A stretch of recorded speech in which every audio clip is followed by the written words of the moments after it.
Boom. Boom. Oh, we are way too close. Let's zoom out a little bit. There we go. Oh, oh, with That, the new that's camera it. angle, sir. Yeah, trying something different. This way I have to turn my entire head to look right at you. That's right. You can look like you're reading your notes on the screen there, and then you could turn all dramatically. What's up with that? Well, the main reason I did this is because if you remember last time, Rowan roasted me for being too close to the camera. And then my fiance also roasted me for being too close to the camera. The camera, look, I'm holding my whole hand out. It's that far away from me. But that's just how close it looks. So I moved it back a little bit. And plus, you get to see all of my beautiful shit. All your bobs and doohickeys and whatsits and Yeah, the knickknacks. who's it's the antique stuff that nobody really wants. So I'm stuck with it. Oh, you love it. Whole hand, yeah, my whole hand, right there. So my takeaway from that is no love from the women on this show, No, unfortunately. we're a very what's the word that was used sexist podcast, and nah, nobody said that, but Okay, I was like, damn. I mean, we can oh, be. I you're like can crank it up. finally. I know I made an off-color comment at one time, but damn. All of your comments are truly off color though, so that's not really that's par for Right, course. it's almost adorable. Airline food, what's up? And we got our first Seinfeld joke of the day coming from Yes, Curtis. sir. Airline food, What's what's up up with with that? that? I've discovered the Oh, secret is to not breathe out your nose at all when you do it. it's Nasally. that the nasally voice of Mr. Seinfeld. Yeah, you got to channel your inner Ashkenazu. What? What's up with that? Well, Women love Boo and the Viking. Well, only the as good ones. as Curtis so eloquently put it, we are well. He didn't. He just made a reference. We're actually discussing sitcoms today. If you haven't gotten that from the title of the day's show, you know those half-hour bubbles of laughter, the family chaos, workplace absurdity. It's all so much fun. Right, But family it's drama. and really, it's been such a long time since the first sitcoms came around that it's become somewhat of a tradition. And they had to start somewhere, though. So we're going to trace back the sitcom's evolution from live radio broadcasts in the 1920s to the early awkward black and white TV shows, which some of them are great. And we're going to go all the way to the cinematic single camera comedies popping up on streaming platforms. And we're even going to talk about the very first sitcom ever. Ooh, I Ever. like that dramatic side eye you're able to do now. Yeah, I like it, huh? Yeah, yeah. Boom. Seinfeld is a Little joke. Well, raise in yeah, the he's a eyebrow. comedian. Seinfeld was gold. All right, we already got an argument breaking out. I love it. I'm Oh here for it. yeah, oh yeah. Friends was Let's better. go. Woo, that's a hot take. Well, not Smell a really. A lot of people cat. would agree with Smell a that. cat. So yeah, we're I don't think we've actually broken the news other than through a vague Facebook post, but this is essentially the podcast for Friday. So we record these live streams on Friday or Tuesdays at 6, and you want to join us if you're listening on a Friday. Join in. Your comments will be read. Sometimes they'll be shown on screen. You can be a part of the fun if you'd like to, because we're going to drop these on Fridays on streaming platforms everywhere, so anyone Right, can watch your it. input will directly mold the shape of this episode. Yeah, and you guys will be paid exactly the same amount as we are for this, which is shit, Hey, we take zilch. care of our own. We We take take care of care of our you own. guys. We're Don't, equals here. All right. yeah, don't We let it be don't get a said. penny. Neither do you. Yep, yep, yep. And we don't get a penny, so neither do you. We do Paul this said, out of "I the hate goodness of friends our heart. who." Damn right. This is all. This is Hate friends who needs 100% them. passion. Yeah, Who that's needs my them? good buddy saying that right there.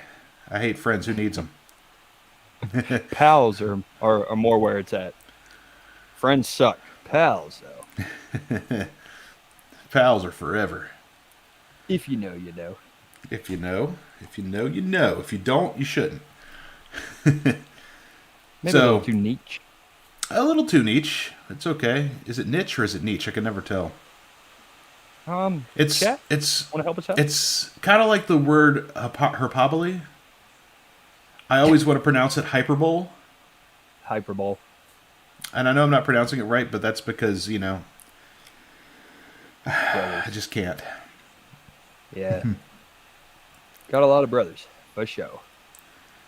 Brothers stick Oh with you. yeah, You it's know, friends are so pecan. Oh, there we wishy-washy, go. geesh-gallity. But brothers, sometimes brothers fight. Sometimes, but brothers also can't just shake hands. Brothers got to hug. Yes. Dap each other up. Say, I love you, man. Hell No, yeah. really. No, really. So we're gonna go to the roots, the roots of the sitcom history. I don't know if you're laughing at me, if there's a comment. Both. The roots. For some reason, here and not to tell on myself here, but I hear the word roots and it makes me chuckle. And it probably shouldn't. I should probably be like, don't say that. Don't say that, man. That's It'll say fucked up. roots. Don't even reference that. What am His I name was referencing? Kunta Kinte. Oh my god. What? Isn't that roots, right? Kunta Kinte, Toby? Is it? With I an don't I? know. I don't know. I mean God. roots, like the tree of sitcoms. There's roots. Oh. Oh. Okay. And Well, you those should have roots said started that. I should have. Those roots started in radio. And so in the 1920s through the 40s no less. So I get to do my favorite announcer voice for this. Where's that voice from? I wouldn't know. So long before Oh, there were oh TV boy. dinners and remote controls, comedy lived in your ear. The radio. Shows like The Rise of the Goldbergs in 1929, Amos and Andy helped popularize the idea of recurring characters, domestic humor, and serialized laughs. Fuck. Very nice. Wow. Very, very nice. Very nice. We should talk about roots. Oh, what, Curtis? Like, you don't fucking chuckle too. Come on now. Don't isolate Oh, me. Yeah. he rolled his eyes too. Yeah, yeah. He rolls that. I also like his He, comment right above. I Sometimes you don't. got to look your brother right in the back of the head and tell them you love him passionately. You don't always have to fuck him hard. In fact, sometimes that's not what you do. And to go back to our earlier point, this is why we don't make any money on this show. Oh, come on. We're just look. You love We're it. two grassroots. See what I did there? Just a grassroots startup. Little Every Town USA everyday history podcast, just Everyday waiting for town. some giant syndicate network to pick us up for the unrecognized talent that we are. The raw, girthy talent that we are. Baney, don't you dare forget Baney. Oh, don't you dare forget Vady. So, I mentioned Amos and Andy in my little shtick there. Amos and Andy was one of the first, I wouldn't say viral, but it was one of the biggest comedies of its day. Probably the most popular radio comedy in 1930s. So, it was so popular at one point at its peak. Businesses closed early by 7:15 p.m. so that people could listen. They could run home and listen to it. It drew an estimated 40 million listeners during a period when the U.S. population was just over 120 million. So, yeah, it was a huge show. Now, we could play some clips from this if you'd like, but the problem is it did not age well.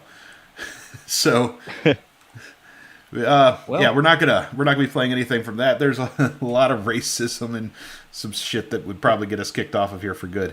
I think it'd be a good benchmark to show how far we've evolved since that small-minded way of thinking. Yeah, it would, but we'd also get deplatformed. But if you Awesome. want to go out of your way, you can look up some Amos and Andy, and I'll be honest, I never actually listened to any of it. I've just read some transcripts and shit, and I'm like, Jesus Christ, I was gonna skip on that one. But Is it bad that I hear Amos and Andy, I think of the cookie, like famous Amos? I, being a fat man, did too. But That's not where the cookie came from. But it'd be, yeah, I guess I was gonna say it'd be cool, but it wouldn't. When I just You mentioned the never see racism them in thing, the same room. you don't. Probably for good reason. Amos was famous though. But as me and you know, it's hard to do a sitcom in an audio medium. It's not easy. it's It it's a has lot of its work. challenges. It has its challenges, and it burned us both out. You more than me, but it burned Shout us out to both the out. studio engineers. Shout out to the brilliant studio engineers behind all of that. That would be Not just you. plugging ourselves, but that's crazy. Oh, you did too. You did too. Not enough. Not enough. I wish I was better at it. So when television started to become a thing, and this is early in television, this was like 1946. There were very few televisions in America, but in the UK, what's considered the first sitcom, and I don't consider it the first sitcom because it wasn't America. We do everything Right. first. So I mean, real history what's starts with the letter A. yeah, this Penwright's Progress, as it was called, is widely considered. I'm sorry, I mispronounced it. Widely recognized as the first regular half-hour televised sitcom in the world. BBC ran 10 live episodes starting in November of 46, following the misadventures of the shopkeeper named J. Penwright and his small store. I didn't watch it. I love British sitcoms. You know me. I do. And Yeah, right, right. but I've never even heard of this until doing the research for this. And and it's not made in America, so I can't consider it the first sitcom. But in the United States, the next year, 1947, so we're not too far off. We can give them credit still. Mary Kay and Johnny started airing, and it was the first U.S. Television sitcom, so the first real sitcom. USA, USA, USA. The show starred a real life couple, Mary Kay and Johnny Stearns, playing a newlywed pair living in a modest New York apartment. So, sounds thrilling. That sounds like a situation. It's a situation. Is it comedic? We don't know. Who knows? Tell you what is comedic though. Some of these fucking comments. God damn it. Oh, we're going to go over some comments? Oh, shit. No, I don't know if we should. I don't know if we Do you should. start measuring from the back of the balls or front or back or the front back of the balls or the front of the balls? Asking for a friend. Me personally, I start mid-taint. Front to back is how you wipe is the next comment. No. A bit of Fry and Laurie is a really funny British sitcom. I've not heard of that one, Curtis. Don't read these, he says, after we've already read them. You're like, That's what Paul said. But whoops. as to Curtis, I have not actually watched. I don't think I've heard of Fry and Laurie. That sounds very British. Haven't watched it. Right. Personally, my favorite, and we've favorite. already talked about it. One of my favorite British comedies, sitcoms, is Plebs. I also like Bottom. See what I did there. That's Oh, why you that's. cheeky bugger. Ah, there you go. I was hoping for a cheeky bastard, cheeky bugger, one or the other. Mary Kay and Johnny was unique in that they were the first televised couple to share a bed, and I know that's not commonly heard. I think I've heard other shows credited with that, but I did do some research on this, and yes, they were, and it's also the first to portray a real. I mean, they didn't show it, but a real pregnancy and a birth of a child was worked into the show because she was actually pregnant. So their real life baby showed up in part of the series. Pretty crazy, because I think we often think that came later, because we're often told that it came later. Like, why is there no stork delivering this fucking baby? Why are we showing live birth on TV? There's children. We're showing that we're not. They didn't actually show the birth, just to be clear. Okay. No, they showed the aftermath. which is the child, in the show, not the mess afterwards. Just to be clear.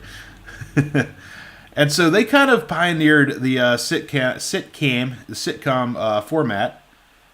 And there was another show called The Goldbergs that came later in '49, which was the first to show a full family, parents, kids, and extended relatives, into the whole fold. So it was really the first family sitcom, so to speak.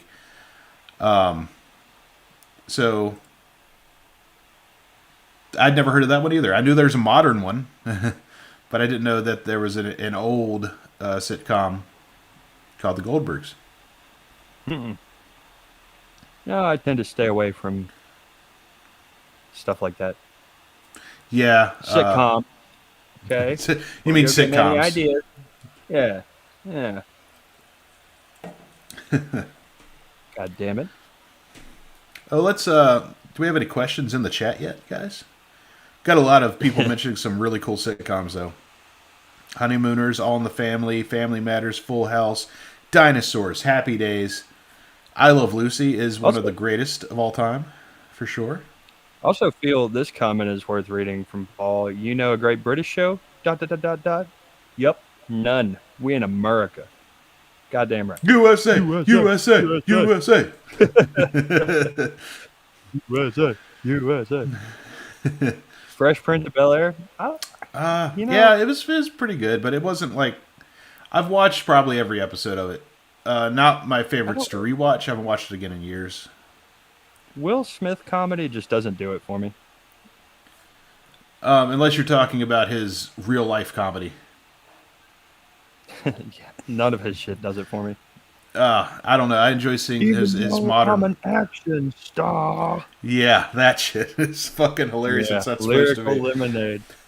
Sometimes I'm an act bizarre. Oh god damn it! The sad thing is, I think you did it better than he did. Well, he was freestyling. We got to give him a break. I have the fortitude of hindsight and hours of scrutinizing this man. Yeah, you're imitating as where he had to innovate it. So Right, and really, what's worse? I mean, the good thing about imitation is I can improve upon. He can't take back that garbage he fucking released. I was gonna say, what's worse, Will Smith. What's on here? Married we with got Children. Married Boy with Meets World. I Children. forgot about that show. Boy Meets World, that is a good one too. Married with Children, probably as far as older sitcoms go, American real sitcoms, is probably one of, if not my favorite. Home Improvement's up there too, though. Home Improvement is very high up there. Martin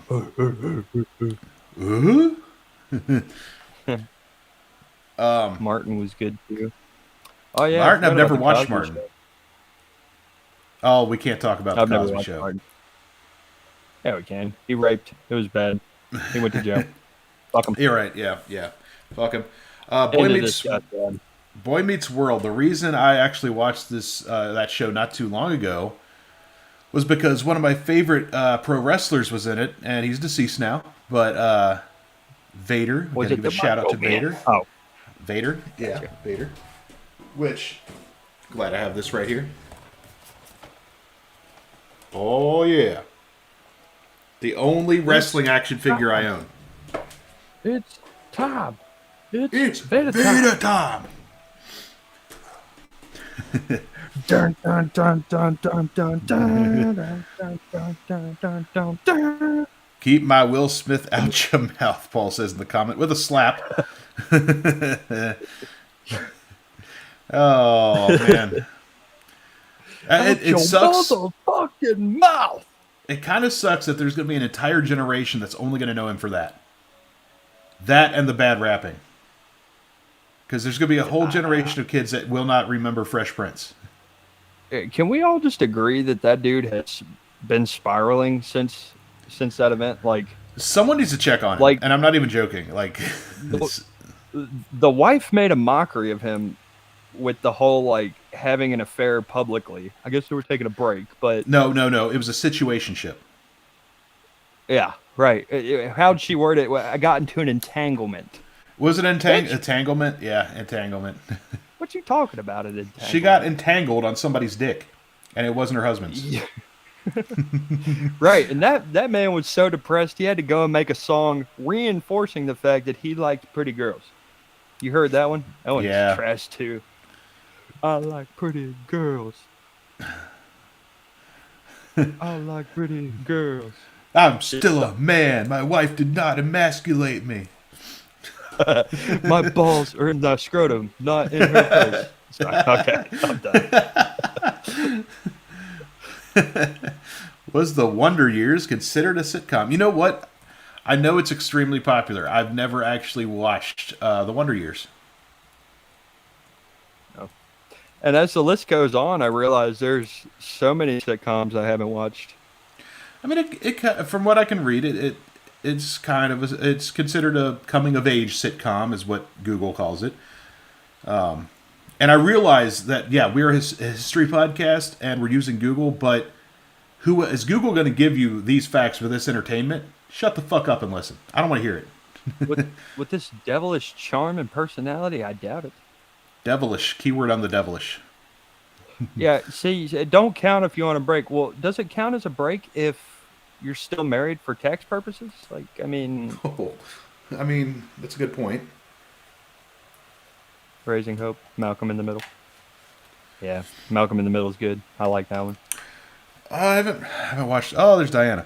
I haven't watched a whole lot of Oh, Malcolm in the Middle, but what I did love, like or where's watch, that I old liked. Diana?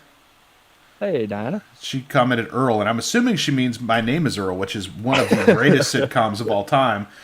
And I'm assuming she's talking about the sitcom and not just the guy she went home with from the bar with last night. Oh, no, no, no.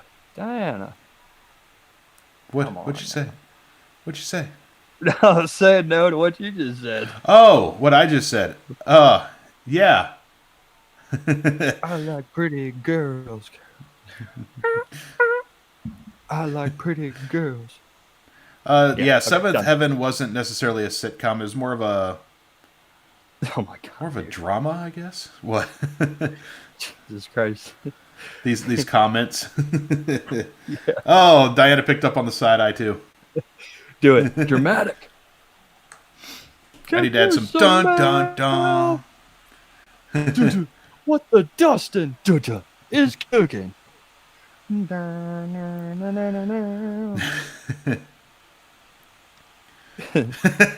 Fucking Curtis. I'm still in Sometimes I'm action, act sir. bizarre. How'd I do it? Uh, I just bite off more than I can chew, and then I chew it. oh my god, I forgot that's a real line, isn't So it? bad, dude. It's so bad. I pull, I pulled the pin out the grenade before I threw it. Yeah, that's kind of how a fucking grenade works, Mister Smith. One would hope, Jesus. Will, one would hope. Dustin looks like that hamster side eye meme. Do it again, Dustin. Yeah, it kind of. It reminds me of do you remember it's old YouTube showing our age here? The fucking dramatic groundhog. Oh, Bam, bam, bam. I love that. Oh, During the Numa years. Take me back. Life was simple. life was simple. We didn't have to sit around talking about sitcoms for an hour on the fucking laptop. Oh, no, We I like did. We this. didn't do it on the internet though. So, yeah, we're gonna get into the golden age of the sitcom now, though. If you're ready for that. The nitty gritty. Yes, the nitty gritty. See, in the 50s, post World War II, television sets began to spread throughout America like a fungus. They were just popping up everywhere. Almost every home had one. Not necessarily every home, but a lot did. Like a And Dollar the General. yeah, like a Dollar General. They popped up like Dollar Generals. The early 1950s, in fact, saw many shows experimenting with this new sitcom format, but one sitcom would outshine all of them. And that was I Love Lucy in 1951. It revolutionized the form of the sitcom. It standardized the half-hour format. Before this, a lot were 15 minutes, give or take, and they did the half hour. They filmed episodes instead of doing the live shows like a lot of those earlier things were doing, and they also brought a professional level of production value, which was also they were like shoestring budgets before because it was so early. Curtis. Mr. Meaty was a cartoon sitcom on Nick at Night. Dude, I remember that show with the fucking That the show was puppets. fucking weird. You remember the tapeworm episode? That fucking show was disgusting, dude. And I It mean, was. like I didn't watch much of it because it did not do anything for me. I did not feel and a like tingle in my taint about it. right, like I remember watching Ren and Stimpy, and like that's gross, but like Mr. Meaty was just on a Yeah, different level. yeah. It Probably made Ren and Stimpy seem normal. right. It's almost like there's something less creepy about cartoons. Yeah, it was fucking gross, dude. That shit Yeah, was it was really nasty. fuc't gross. Mom Just the didn't want us puppets watching looked it. gross. Watch the hell of it, as one does. As one does, yeah. I watch the hell out of it when your mom says no. Yeah, so some of the innovations brought to I Love Lucy was that it was the first scripted TV show filmed on 35 millimeter film before a live studio audience, which allowed reruns and syndication. This was film that could be used over and over and over. It was also the first show to feature an ensemble sounds right. Ensemble Potato tomato. cast. You had, Lucy and Ricky and their friends slash landlords, Ethel and Fred. So it wasn't just about one or two people. It was about this group. It was also kind of, well, not even kind of. It was kind of. It was culturally groundbreaking in the fact that it showed an interracial couple, which was kind of taboo at the time, and they showed it on primetime TV. So Bold. yeah, and they Weren't they they like also Italian too? Ricky and Lucy. Were they Italian? Ricky in the show. Mm-hmm. Yeah, I yeah, in the show. I don't remember. I know Ricky is Cuban American. Oh, Lucille was white as it gets. Like if she was any whiter, she'd be translucent. Italians can be white, according to a good friend of ours. Bada I don't boom. necessarily believe it. I don't necessarily subscribe to that. Yeah, I'm just saying, like, you know, Sicilian or not Sicilian, you got a little bit of tint, and that's okay. A But little bit. let's call it what it is, right? Yeah. It's call it what it is. Oh my Speaking of what it God, is, oh, what did he say now? I was still measuring from the front of my balls back then. Hey, I still do that. Let's talk about 20 years, 20 years ago. I'm not gonna. You, Hey-o! you grow up and That's you fair. learn to go from the back. I personally start with the asshole. I was gonna say, why not start at the top of the ass crack so I can add like Yeah. another 5-6 inches on there, make me feel real good about myself. That's right. I got a 5-inch butt crack, It soft. sounds, yeah. Honey. What are you gonna do when you see 21 raw inches? You're gonna be scared, but also curious. Raw gonna wonder. inches. Okay, Something about that gross just makes it inches. so much worse. All right, gross inches if we want to go all fucking PC about it. Now the net inches you're gonna get. Don't look at that. Yeah, sometimes the cost outweighs the profit. Again, as a wise man once told me, I'm all potatoes, no meat. And speaking of things that give me meat, back to Lucille Ball. Oh, Oh, that was funny to me. hey yo! Hey, I don't even know what she looked like. I'm gonna look up a picture of her real quick. all right, all right. Well, she's dead now. She's not going to look the same. Anyway, while you're looking up that, because of I Love Lucy, Old ass pictures.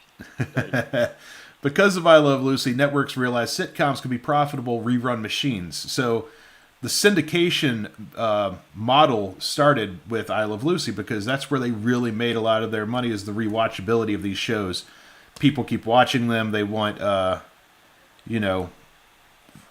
fucking ad revenue. So, it works out. People want to watch it. They want money. So it just Yeah. kind of the show was funny. It still holds up. I don't know if you've ever well, you obviously you don't even remember what she looks like. So, but it's Yeah. a great show. Well, And I looked at a picture of her and, eh, you know, I mean, I've seen worse. I think you're just underestimating the power of '50s muff. You know the message, right? I mean, you may not have known who That Lucille Ball was, but at least you knew who DB Cooper was. that's true. And I also knew his name was Dick Butt the whole Dick time. Butt, yeah, Dick Butt Cooper. Dick Butt Cooper. 21-inch Muff. raw inches of ass crack is wild. Well, it's not all ass crack, dude. I'm starting from the top, and you get 21 by adding how do I put this nicely? Erect inches on top of that. And you got a long enough ass crack. Got 21 inches. Some of these comments, Curtis, after you talked about Lucille Ball, he said, "This man says I've seen worse." And I love his I'm next comment. divorced and single. You got cabbage in your muff down there. Oh, this show is so chaotic. You got cabbage in your muff. That's What the is that Jersey from? episode, right? That's from South Park. It's a Oh, Jersey thing. yeah. Push, push. You Yeah, got cabbage. you got cabbage in your mouth. Oh, Jesus Christ! Totally forgot about that. Boo has no taste. Hey, that's true.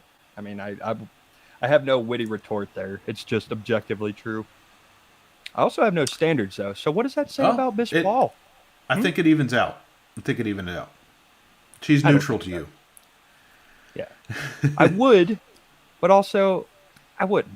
You know what I mean? So It's the fifth. 20 inches of ass crack to 1 inch of dick. Now you're getting it. There's the ratio we're looking for. Uh-huh. 20 to 1, Uh-huh. baby. 20 to 1. Doesn't sound so crazy anymore, does it? So the 1950s and 60s saw proliferation. Why did I use that word? Saw a lot of sitcoms built around the idealized American life, the nuclear families, the neat houses, predictable moral lessons, shows like Father Knows Best, Leave It to Beaver, the Donna Reed Show, which I've never actually watched, but it was pretty big, the Honeymooners, and the Dick Van Dyke Show. I knew I was going to fuck that up. They kind of extended the template. They really solidified it and made it a standard instead of just, what Lucille Ball and Desi Arnaz did. They kind of made it tradition almost. Spagoli. Way to contribute. I don't always say meaningful stuff, but when I do, It's a boy, deep do I. cut. It's a deep cut. The Dick Van Dyke Show, which I didn't actually really, I've seen parts of it. I haven't actually watched the whole show, I don't think, but it ran from 61 to 66. It was the one that I'd say it's kind of a bridge to the more modern sitcoms. It showed a realistic marriage, a working husband, and a wife who was pushing for equality, which was Mary Tyler Moore's character. They injected more subtlety and nuance into the model of the sitcom, whereas Lucy was oftentimes outlandish. The factory episode and the winemaking thing. Dick Von, you nerd, it's she Dick was, Van. she was kind of a I fucked bimbo, up. right? Who's that? Lucille? Lucy Ball. Yeah. Yeah, kind of. But she was also usually more times than not, she was correct. Like, yeah, she might have been kind of goofy, but she was normally right. And even if she often messed up to get to that point, she was smart too. But it wasn't exactly an equal marriage in our terms, from what I remember. Yeah, I had my fucking dinner cooked, is what I'm hearing. Yeah, or to the moon, Alice. You got some explaining to do. Other sitcoms at the time were gearing away from the what's the word I'm looking for, the normalization, the normal realistic They start embracing absurdity, such as witches in the show Bewitched, aliens, shipwrecked castaways, Gilligan's Island, magical animals like Mr. Ed, quiet ways to avoid reflecting the real social upheaval of the 1960s. There was war, there was civil rights movement, there was all sorts of crazy riots and not necessarily riots, but it was just a gloomy time in some ways, like kind of some dark stuff, especially with the wars. Was that 60s? Was that Vietnam or Korea? 60s, I think. Isn't it coming off of one? My grandfather fought in the fucking Korean War. I should know this. I want to say Korean War was like 50s, like mid 50s. Yeah, yeah. And then Vietnam part one is like, what, like after Kennedy, right? I think Because so. the Cuban Missile Crisis and shit happens in like 63, Oh yeah. 64. Eh, we're not looking too good as a history podcast right now. Oh, We're looking pretty good for every day. The Vietnam War really started in 1955 and on through 1975, which Fuck. we weren't there for the whole thing, but we kind of supported. But yeah, we're not great with dates. We're a history podcast that's run by two non-historians. We keep saying this. You guys don't listen. Remember It's that. really on you if you believe everything we say because we're not good at this. No, I'm joking. We're You look funny. at this. You don't think historian. You think, I don't know, words like stud, charming, Porn star. good in the bed. Yeah, thank you. Successful. Successful. I mean, Successful, this yeah. is just what the mind comes up with. This is no self-proclamation from me. Yeah, and when Or someone looks at anything. me, they think, line cook. They think, fuck, lock the doors. We're getting raided. The Vikings are here. Makes my sales job very hard. So, yeah, there was a lot of, we look back fondly on these sitcoms, but they were not a reflection of the time, which I feel like a lot of media is that way. It's sometimes it's escapism, and I think sitcoms have always been that escapism for us. And that's Yeah. probably why they persevered so long. We get to escape for 30 minutes and be in an idealistic world back then.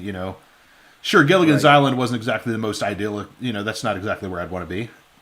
Didn't they end up being like right behind a resort the whole time? Wasn't that like the big twist in that show? It got canceled early, so they made a TV movie later, and that's what happened.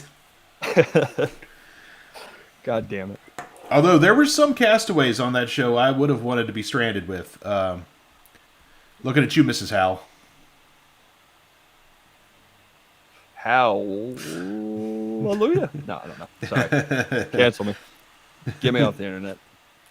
That was bad. Well, here's a question for our people in the comments. We're talking about Gilligan's Island. So, which team are you on? Are you on Team Ginger or Team Marianne? Let me look at both of them so I Oh, know yeah, which yeah. team I'm on. Yeah. Like I was about to actually Google fucking Team Ginger. God damn it. Ginger, Gilligan's Island. Ginger. Oh. Now see, she is a pretty decent looking redhead. Ginger, or what was the other one? Marianne. Marianne. Oh, hey baby. What's up? Yeah, I'm probably gonna go with Ginger. Ginger.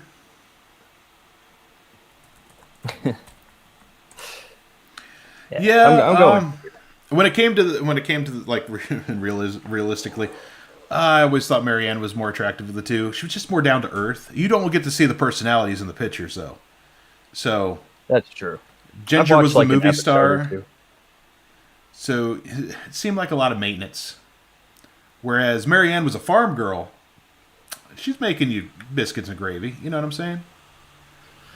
She churned your butter. Oh, she'd churn your butter. She'd milk your cow.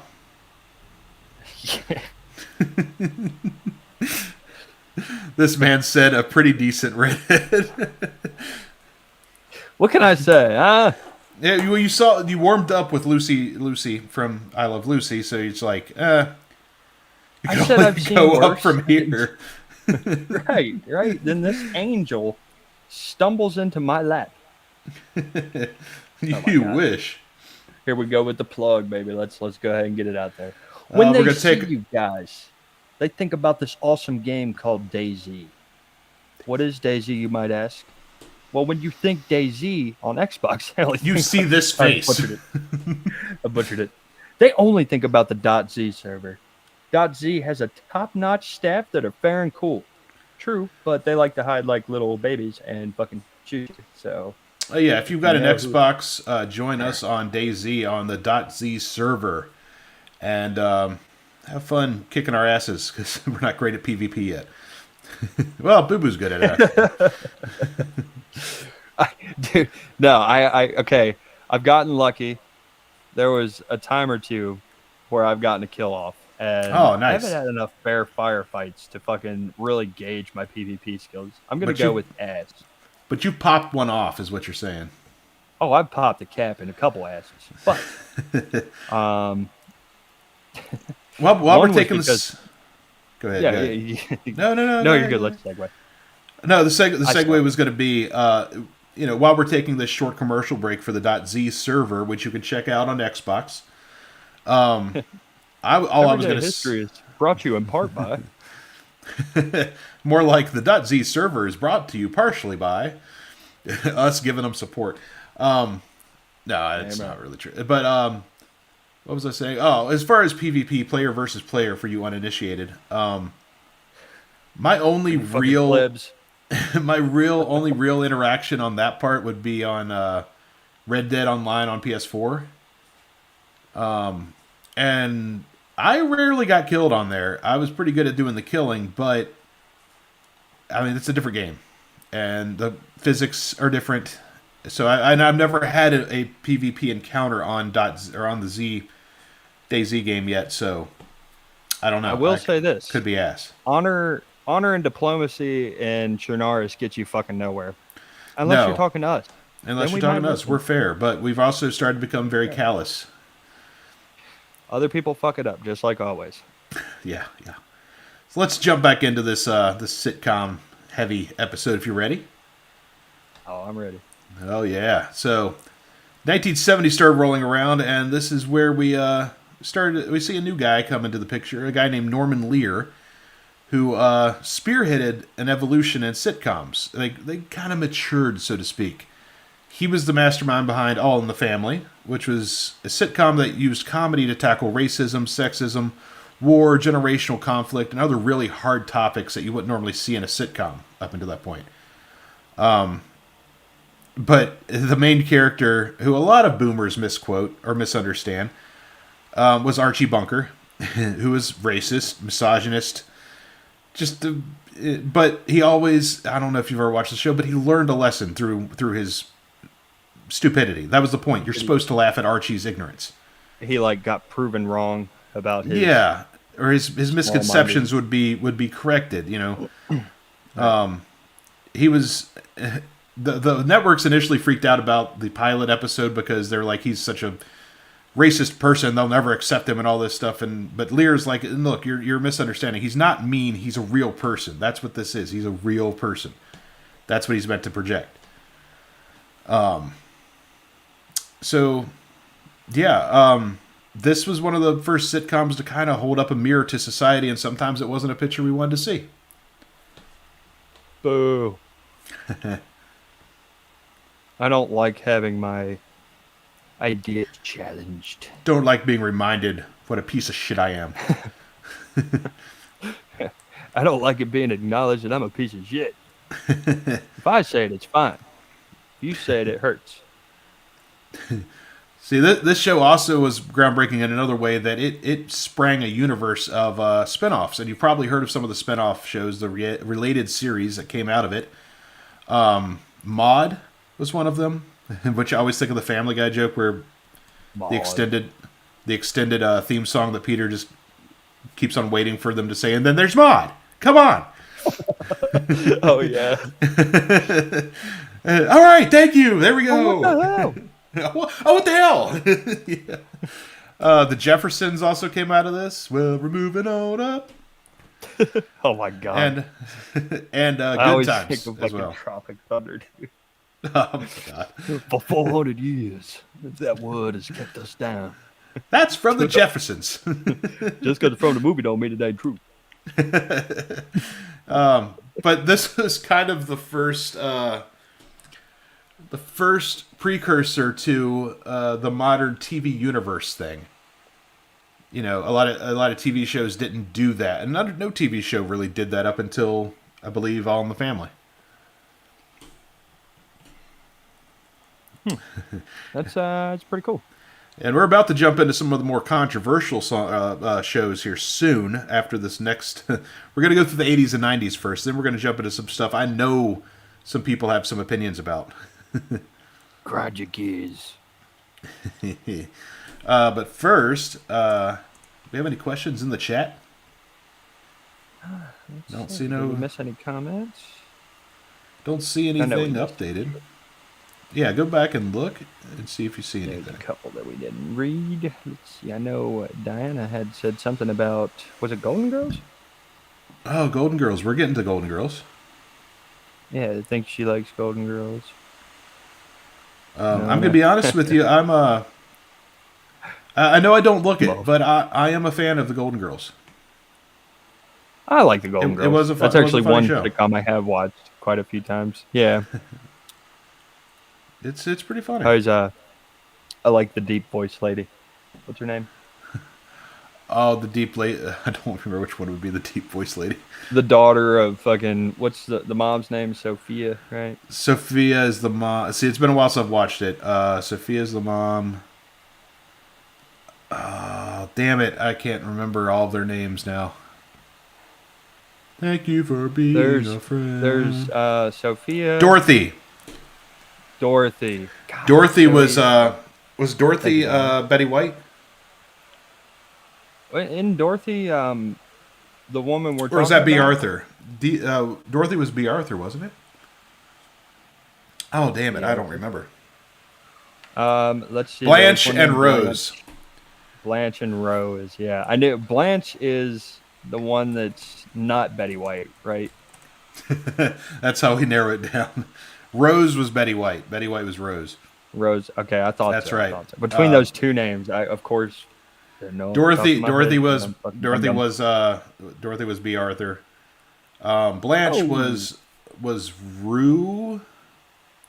What's her full name? Rue McClanahan. And Sophia was the mom, which was Estelle Getty.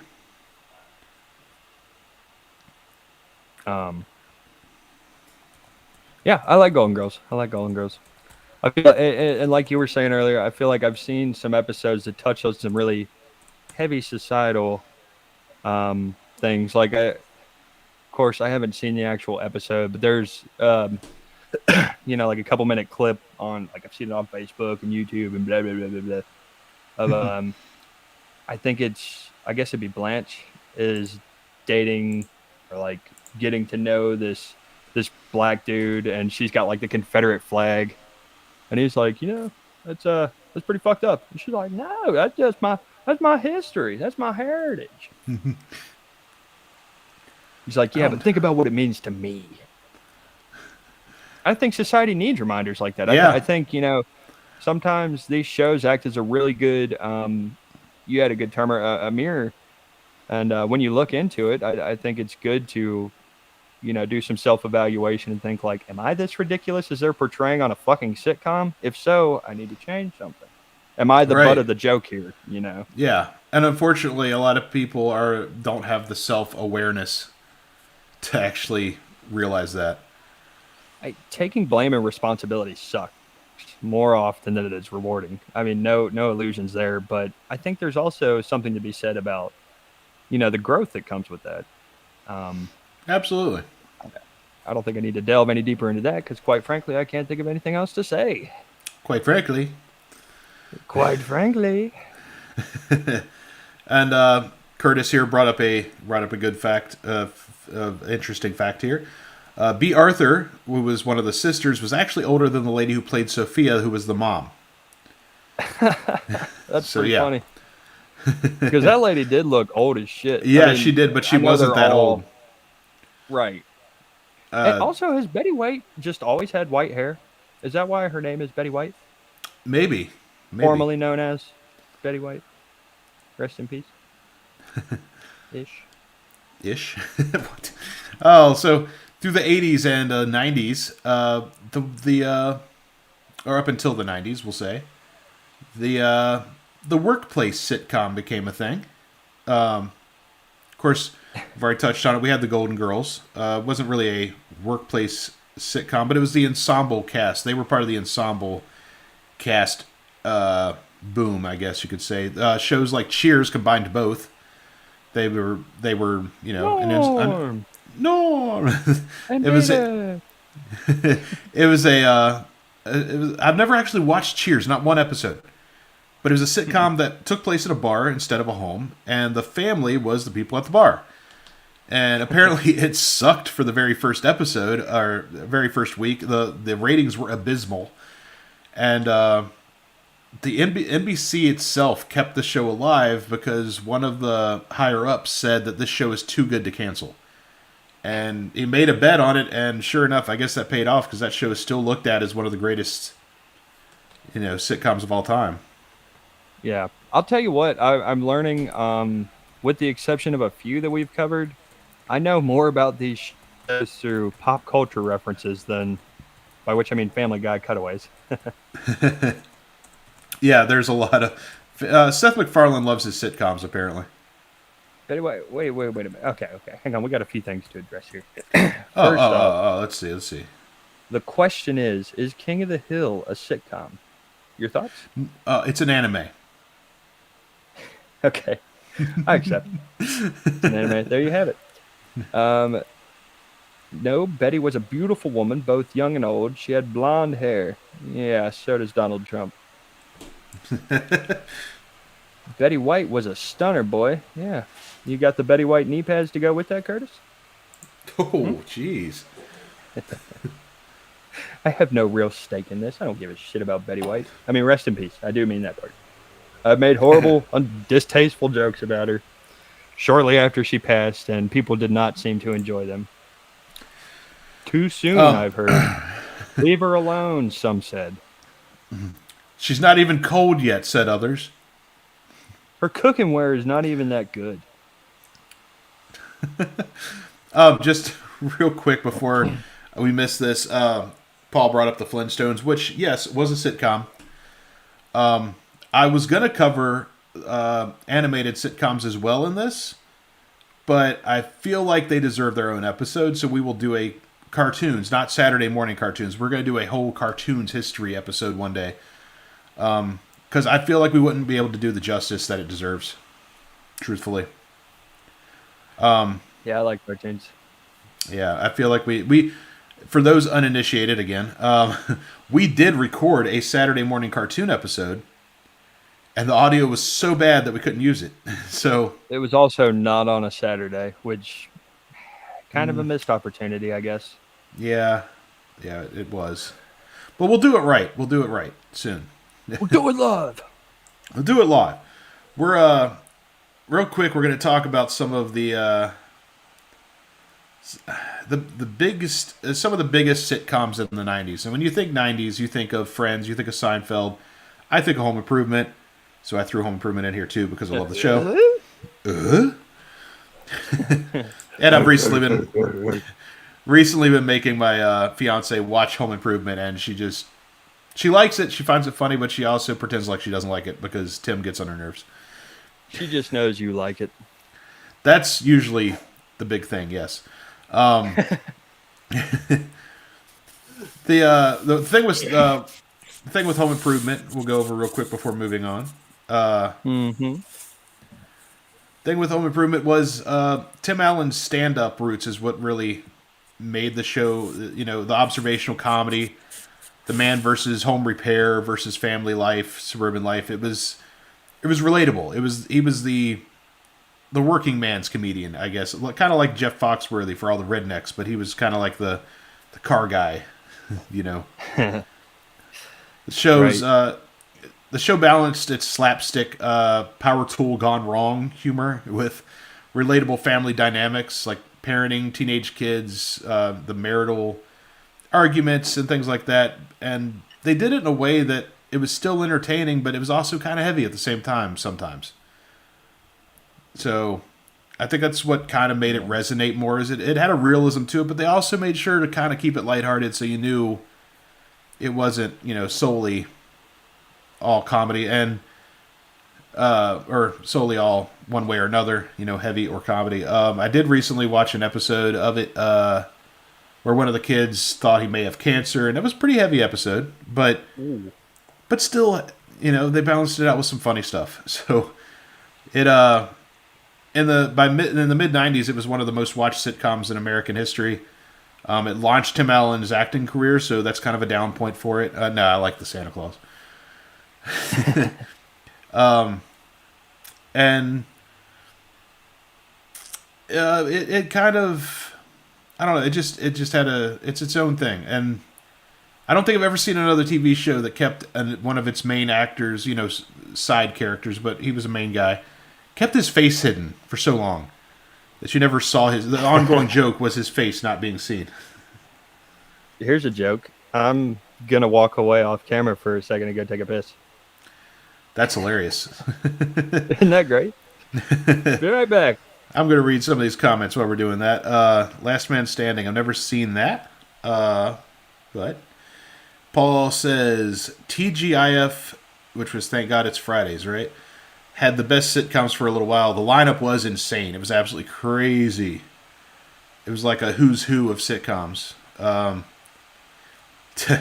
Paul says, let's be honest, Tim Allen's cocaine use was why he and that show were so appealing. We all did coke then, and it made him as relatable as fuck. I was a child. I did not do coke, but it was still enjoyable to me. Maybe not relatable. Facts of Life. Oh, just mention off episode or TV shows here. Facts of Life, never watched it. Silver Spoons, heard of it, never seen it. Webster, I've never seen Webster either, and I know it's a good one. So, I'm gonna save that other show for when Boo Boo gets back, because he's the one who made the reference as soon as we started, I believe. Maybe it was Curtis. Yeah. But one of the other things about Home Improvement to me is what made it interesting is in its time it was more progressive than a lot of what we think of when we think of the 90s. They touched on a lot of issues that probably weren't talked about in a lot of other mediums. And it's a sitcom. Oh, really, Dustin? You didn't do cocaine as a child? No, not as a child. Or as an adult. But I will do some Dr. Pepper, Blackberry, zero sugar. And now you're back. Boom. And the hat's backwards, so I'm done fucking around. It's business now. So we're going to move on to Seinfeld. Oh, really, Dustin? You didn't do cocaine as a child, did you? No, I did not. I already addressed that while you were gone. Come on. In my mad ramblings. Who didn't? Who didn't, right? Here's one no one's mentioned yet. Sanford and Sons. That's true. Sanford and Son, not Sons. I don't know why I said so.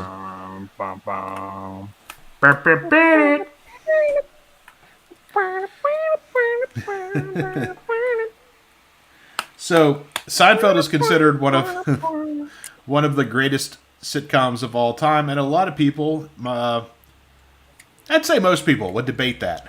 It was ran for 9 seasons, 180 episodes. It was created by Larry David and Mr. Jerry Seinfeld.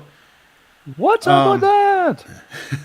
Loosely based on Jerry's stand-up, if you want to call it that. Loosely based on. Oh, he it, was doing a lot of standing. He was standing up all right. He wasn't being very funny. And what's the deal with him with standing? airline food? I mean, it's gross, right? Show's structure kind of, it was, I don't know, it was neurotic. It was crazy. It was a little chaotic for a sitcom. Just a bunch of single adults living in New York. I don't know what kind of style that is, but it wasn't a family show. It wasn't a workplace show in a traditional sense. There's a lot of workplace adjacent comedy. There was some family stuff there, but it was more focused on a small circle of flawed adults dealing with mundane or absurd life problems. They called it a show about nothing, but really the show was about everything because there's no nothing in that show. It's just all over the place. And it was a little bit different in the sense that nobody learned any life lessons at the end of the episode. Things were often unresolved. God damn it. And Just to come back next week and find out that we're just moving on from everything that happened, probably. New day. I'll tell you, you can watch any episode of Seinfeld out of order, and it's not going to affect anything except for the finale. You should watch the finale after watching everything else. There's no timeline of canon No. events. No, they don't learn anything from their bad behavior. They're all extremely selfish to an absurd They double degree. down, if anything. Yeah, and I guess it was refreshing because most sitcoms up to that point were feel good sitcoms, and this was not feel good at all. This is just a bunch of assholes. George, Jerry, Elaine, Kramer were just self-centered dickheads, and that was the joke. The flaws were the joke, and it really it resonated with an adult audience that were also jerks and assholes. I don't know. Yiddish. So I think that was the appeal of it. Was it was different. They're like, I don't have to pay super close attention because there's no overarching story or right. any lessons to be learned. I can just laugh when the laugh track tells me to. And I know I've heard and read while doing research for this, some people credit Seinfeld with creating a more sarcastic sitcom, but honestly, that was probably the Bundys. Married with Children. I mean, Golden Girls is that they're all sarcastic. Like a lot of older shows. Sarcasm is the humor in a lot of those shows, and some of it's especially in I can't remember with Golden Girls right offhand, but with Married with Children, it was not just sarcasm; it was biting sarcasm, like Mr. Dustin, type of shit. Can you hit that? Can you go ahead and hit our laugh track so the audience knows to laugh now? Okay, let me think.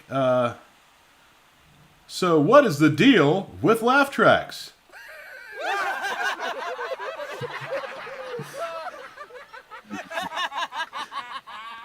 All right, calm down.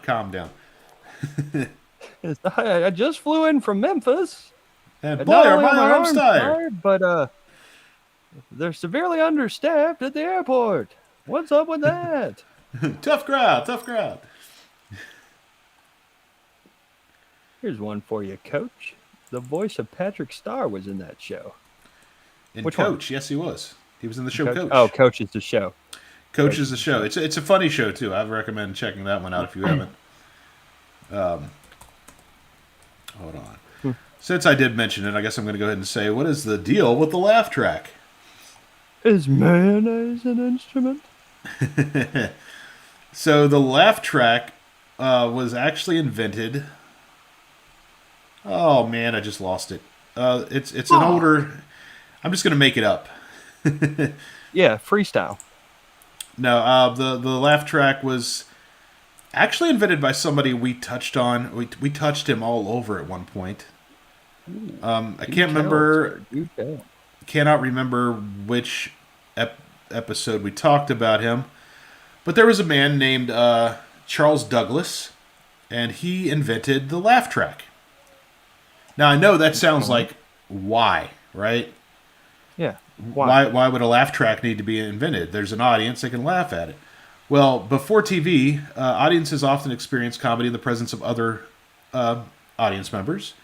And television producers attempted to recreate this atmosphere in the early days of television when there was no audience by introducing laughter or other crowd reactions into the soundtrack of the TV.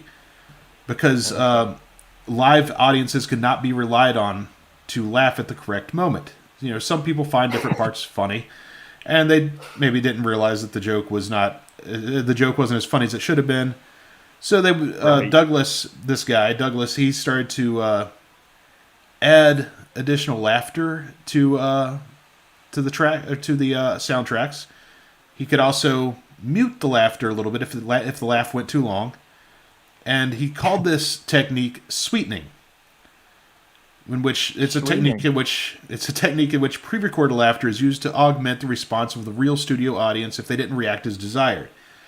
And at first, it was used sparingly. They used it on shows like the Jack Benny program, and it didn't really. It was because it was a live show. It didn't really go noticed. There was an audience, and the audience didn't even really notice either because they would add it in post as it was live. Like they would add it as they needed it.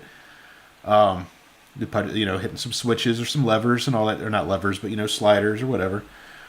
Yeah. But by the end of the But 50s, the end of the 50s, live comedy transitioned from film to videotape, which allowed the editing to happen more post production. So they could, edit these things afterwards and, redistribute it later.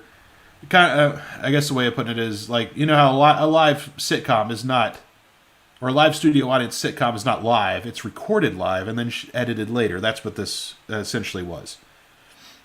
so So, for if all that we makes know, sense. that audience could just be sitting there like, "You suck," but we're Yeah. gonna hear, Yeah. or Oh, brother. "Oh, This guy stinks. woo." There's a spicy moment on screen. It sounds like it reminds me of like a Futurama episode. I think they did something like that.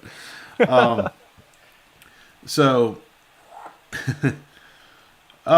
so yeah, he ended up creating the Laugh Box, which was basically a device that he would bring into the studio, and he could insert all the different laughter, so it wouldn't sound the same every time. He could create, and mix and match and change some things with some editing and make it sound different and make it sound all over the place. So none of the laughs sounded the same over and over. You could highlight different voices, whatever. But he was so secretive about this thing that he actually secured it with padlocks. It was more than Wow. 2 feet tall. It was basically an organ, from what people said. It was just this giant thing. And the only people who ever got to look inside of it were immediate members of his family. Yeah. At one point, the Laugh Box was called the most sought after but well conceived box in the world. They did have a team that was trained to operate it. They were called the Laugh Boys, which is so funny to me. I don't know why. The laugh voice. The Laugh Boys. It's laugh men. So in 2003, the modern Laugh Box, well, as of 2003, the modern Laugh Box is a digital device, basically the size of a laptop, containing hundreds of human sounds. So any sitcom you see or any type of live studio audience thing you have now, it's all operated with this one device, the digital device to add all this stuff. But his original Laugh Box was unearthed in 2010 and was later appraised to be worth $10,000. I thought it would have gone for a lot more, but They're like, this thing's a hunk of junk.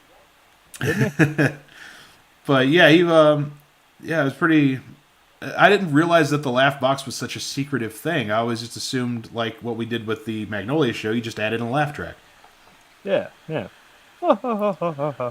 But Paul's right. The ooh and the ah tracks are just as crucial to the scenes as the laugh tracks were. Oh yeah. It did I add think something. I think the little bit we've talked outside of filming today, This is that's most definitely of the been day. something, right? Like how people almost need guidance, or they're going to miss it. They're not going to pick up on what the director or the actors or whatever are trying to convey, whether it's a punchline, a poignant moment, or I don't know, something you should say ooh or ah about. Yeah. Boo! Let's move on to Friends because it's my least favorite of the sitcoms we just mentioned. Ah, yeah, controversial opinion, but yeah, I didn't not a real fan of. It ran from '94 to 2004. I didn't realize it went that long until we talked about it earlier today. 10 seasons.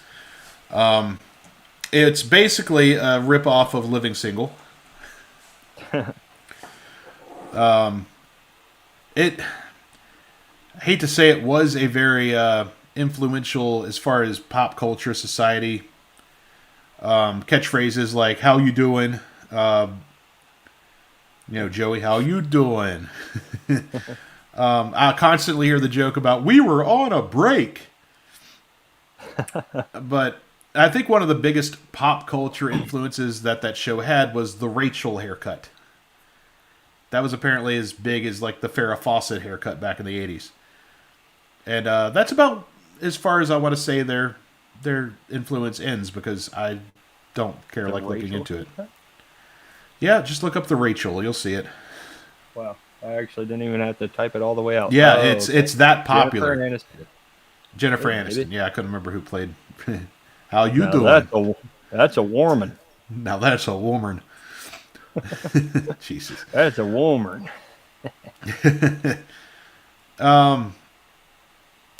Yeah, I don't know. We might have some people in the comments that liked Friends better. I just was never a Friends fan. So, but it is still Yeah. it's for a lot of people it's one of those comfort shows. So, you know. Yeah, I never really. Like I've said through the episode, I realize I really haven't watched a whole lot of sitcoms. Definitely more the animated sitcoms. So Yeah. I think I'm just a giant child who likes cartoons. Let's see. We talked about the Golden Girls, of course.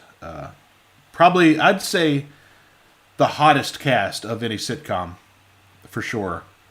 Old girls, Yeah, give me yeah, all those emails. I don't. yeah. I don't Oh, care. those were some G milfs, baby. Starting with Lucy and working my way up. Gonna work our way into the 2000s now. In 2000s, the creators grew tired of laugh tracks and multi-camera setups, and the result was a more cinematic, character-driven comedy. Felt kind of like real life, and one of the biggest ones to kind of change all this was The Office. It was adapted from the UK version because they do things, we just do it better. And Of course. the U.S. Office really helped define this new, real character-driven comedy. Reportedly, NBC wanted a laugh track, but Greg Daniels, the showrunner, said no. And the result, I think it's one of those shows that did better, way better without a laugh track because you felt the cringe, you felt the reality of it. The awkward silences did build the comedy. It was just different. And I watched the original, or I watched like the first maybe 4 seasons of The Office, and I thought it was funny. It was just dumb, but I thought it was funny. Hit or miss. Yeah, it depends. I have a lot of friends that are like cultish about how much they love it, which is fine. But yeah, it was different for sure. It definitely influenced sitcoms from that point on. You know, shows Paul like said, "Fuck Friends too. Dumb. I hate Smelly Cat." And yes, it and was a yes, it ripoff was a of ripoff. Lipstick. Queen Latifah is a national treasure. There we True. go. Yeah, I agree with that. Moving on to the, I can't really move on too much Queen without saying, Latifah or Betty White? oh, I've seen more shows with Betty White in it, and I feel like since she's passed, you've got to say Betty White, right? Not at all. Not Say at what you all. want. We Oh. live in America. It's free here for the most part. I think. I'm more of a Hopefully Betty so. White fan, honestly. Liked her in a Kind lot of of stuff. I indifferent can't say I've customer. ever seen anything with Betty White in it that I wasn't at least happy to see Betty White. She's like the white Samuel L. Jackson. Old lady Samuel L. Jackson. I didn't mean to bring color into it. Fuck. Oh my god. Sorry. Sorry. Oh, just take fucking Peepaw's goddamn internet away. It's too fucking racist for the internet. If only it was that easy, just to get rid of people's internet. Right. Take it off the damn TikTok, you whippersnapper. Both at the same time. Wait, wrong answer to the right question. No, right answer to the right question. Another show that kind of broke the mold as far as sitcoms went, in what 2005, I believe, was it's still running today. It's Always Sunny in Philadelphia. um, they broke the mold because it was kind of like Seinfeld on crack, is what they like to say. Like whereas Seinfeld, there were no redeeming qualities about the main characters. Always Sunny took it to the next level. Of these people are just, they're committing Awful. crimes on a daily basis, and not just petty crimes. They're committing major crimes daily. Right? They've Um, kidnapped. They've they've huffed paint. kidnapped. They They have. fucking considered cannibalism. Oh yeah, they seriously considered it in that one episode. That's like the first episode I ever saw of that show. Was when Oh who really? was it? Dee and Charlie are Yeah, fucking yeah. convinced they're cannibals, and like didn't they just What? have food poisoning or something? No, they ate Frank's meat that he kept in the freezer. He told them it was human or something, and they couldn't disprove that it was human or wasn't human, so they went out to actually eat human meat so they could prove it wasn't human. It was so preposterous and stupid. But it's one of my favorite shows of all time. It's such a dumb fucking show. Um, God, dude. so let's see. After The Office, well, nowadays we've got um, streaming sitcoms, I guess you can call them. Things have changed a little bit. I'd consider Modern Family a sitcom. Parks and Rec, Brooklyn Nine-Nine. I've seen a little bit of all those shows. Never watched the whole series of Which any of one them. is it? Modern Family or Parks and Rec with Jason Bateman and Will Arnett? Mm, that might be Parks. And like Michael Cera is one of the kids, right? Not in Modern Family. Not in Modern Family. Modern Family is the one with like the two gay dudes and the Yeah, like Colombian wife, right? yeah. Yeah. It's yeah, a bunch of it's one of those ensemble casts where it's just a lot of people. Right. As far as sitcoms in the modern era, the only real modern sitcom I've really watched would be Tires on Netflix, with Shane Gillis, which is very Pretty funny. funny, very Pretty funny. dumb but very funny. But yeah, that's our sitcoms now, and they've all, I guess, over the past what 70-ish years, over 70 years now of sitcoms, going on 80s, Arrested and Development. Arrested Development's That another good one. that's is that what I'm thinking of? Is That might Arrested be what you're Development? thinking of, because I don't know anything about that show, so it might be. Yeah. But Also, want to give a shout out real quick. This fella on awesomeserver.z named Willow, Old Greg, and a few other names. He's an asshat. And that he is. that You seemed can't buy unnecessary, my but I love and agree. forgiveness. Um, Well, you know, it's because he hasn't shot you and killed you yet.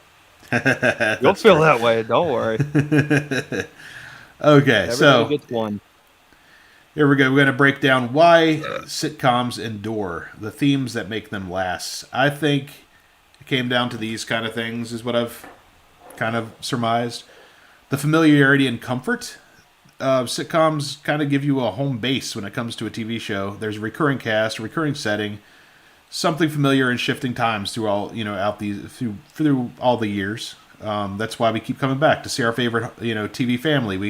We hang out in their living room with them. It's comfort, Yeah. familiarity. The reflection Did we of mention social that change is 70s always show? the thing. No, we haven't. That was a good show. I like that. That's one I've It's watched and enjoyed. I haven't seen it all the way through, but I did find it pretty funny. Um, don't know if I can watch it after knowing what I know about one of the characters. I can't remember his name now. Yeah. Well, what's his Danny name? Danny Masterson's his real name. Yeah. Is his name Hyde? Yeah, it's Is Hyde. that his Yeah, name? Hyde. No. I was trying to remember. I knew it was He's something a different. funny character, but God, that Yeah, dude's a fucking monster. yeah. He Um, went to the island. Yeah. I never got to go to the island, unfortunately. I've heard Bill Clinton went 28 times. It's on record. Oh, my finger's on the Boo Boo's bullshit. It's Oh, on all the right. kick button. Don't lie. No, I'm not gonna kick you.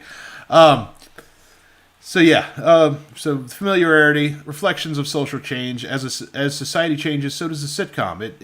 It's there with us societally too. It's satire about current events, or maybe dampening the darkness that's around us sometimes.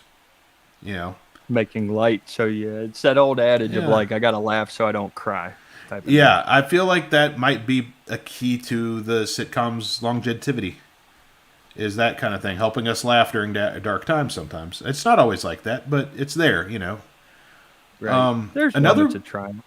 yeah. And another big thing, too, not to be understated, is the capitalism aspect. From an economic point of view, the sitcom was cheap to make. It was easy to get it in syndication, so they made a lot of money off of it, and it's basically endlessly rewatchable. People are gonna. Yeah. I'm guilty of it too. For background noise, I've got a sitcom on almost all the time, whether it be live action or animation. I like a good sitcom. And another thing is the versatility of the format. They could be pure escapism. There's fantasy, magic in some sitcoms. What was the name of that show? Sabrina the Teenage Witch. That was a sitcom. Yeah. The social commentary of it, the workplace satire. There's intergenerational dramas. You can blend pretty much anything into a sitcom. Right. It's in the name. Situational comedy. Hell, a lot of sitcoms are poking fun at history. There's a lot of period sitcoms that are funny. Plebs, for example. Watch Plebs sometime. It's funny.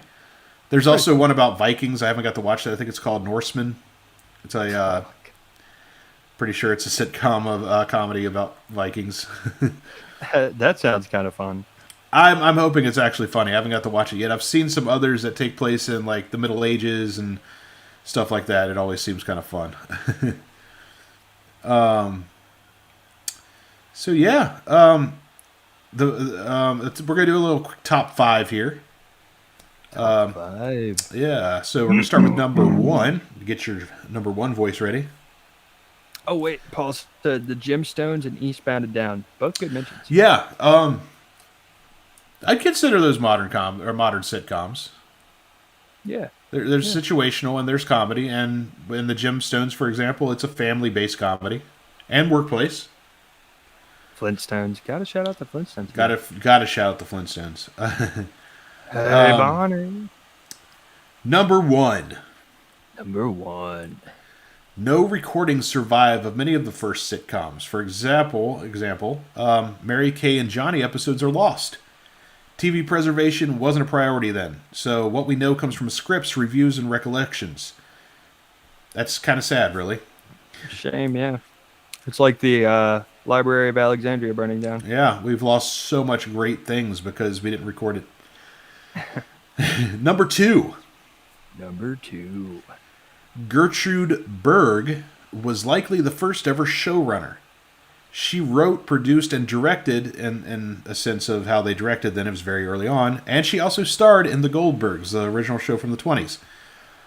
She had creative control and direction over a show when most women had no power in TV at all. So, that's pretty cool. Shame. Number three. Number three. You're not helping us beat our misogynist, sexist accusations. No. Number three, sitcoms adopted the layout of real apartments and working class shops. Early sitcoms sets were apartments, kitchens, small shops. They reflected reality, but it was also affordable to build and cheaply reuse these sets. So, they would reuse some of these sets for other shows and things like that, movies, just because they didn't want to have to build another one. So yeah, sometimes you'll see in shows, you can see that they use the same set from a different movie or a different TV show from years back. It's because they were so affordable, and this is really was a really big thing in the early sitcoms. Was had to make Shit's these things dirt cheap. affordable. Yeah. Number 4. Number 4.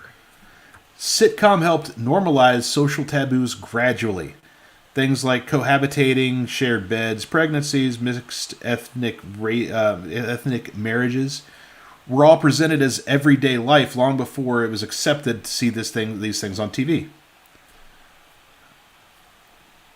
Yeah, I feel like that's comedy's probably always been a pretty good vehicle for For bringing attention approaching, to yeah. Sorry, the sort of I'm used icebreaker to of like I'm used to looking right here at right this look at my camera. Instead, it's right over here. It's throwing me off.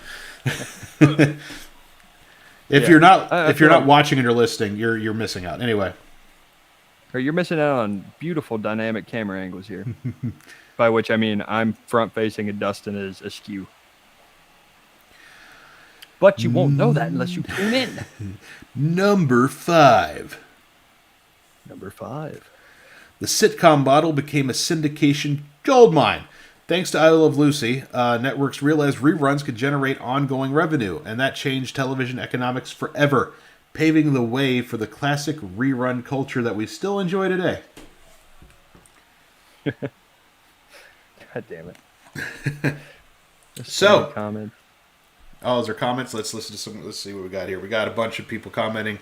Names of sitcoms. That's not a comment. That's an opinion. It's a I'm statement. joking. I'm joking. Keep them coming. It's Flintstones, Married with Children, Third Rock from the Sun. Another one I've never watched. Eastbound and Oh, Down for he's number 4.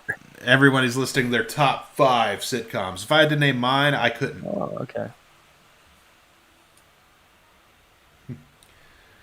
So, that's our show today. That's all we got. We went an hour and a half on fucking sitcoms.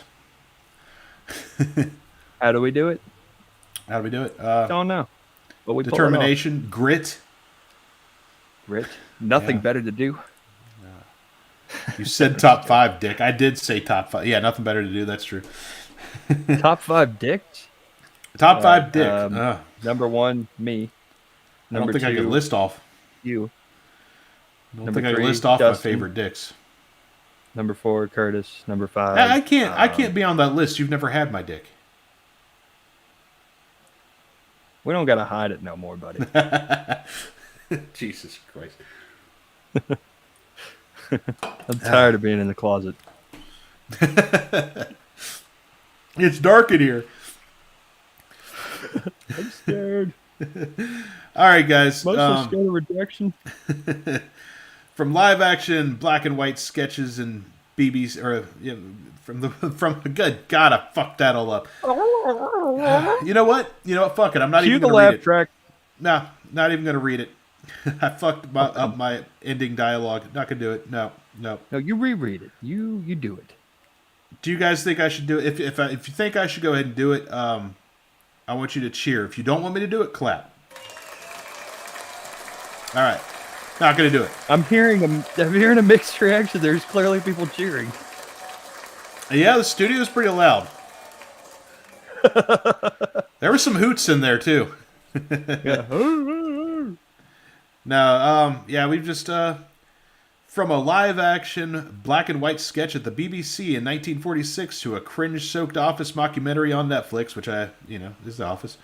Sitcoms have traveled far and wide. What hasn't changed is their core appeal: seeing people, messy, flawed, hopeful, stumble through life, laugh, argue, love, and come out, well, not better, but at least still together. Sitcoms adapt, but they also remain kind of a cultural hearth. A warm, familiar place that's just absurd enough to make us laugh.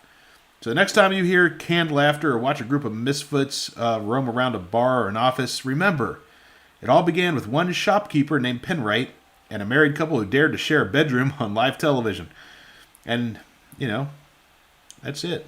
So remember to like and subscribe to us. We're going to kind of wind down. If you know this show or know this live stream, we don't just abruptly cut usually. So if anyone has any questions, go for it. But I think most people, looks like everyone's saying goodbye because they see us wrapping up, and probably tired and ready for dinner too. So remember, if you're listening to this on a podcast, we normally do this as a live stream, and you can join us every Tuesday at 6 o'clock on our YouTube page. So go there and subscribe because you want to get a notification. Hit the notification bell. Make sure you follow us, and yeah, you can be notified whenever we're going to go live. And sometimes we go live for video games and other things. So yeah, follow us, share the Can you shit. pin Paul's comment up there? The good night, fellas one. That's really wholesome and nice.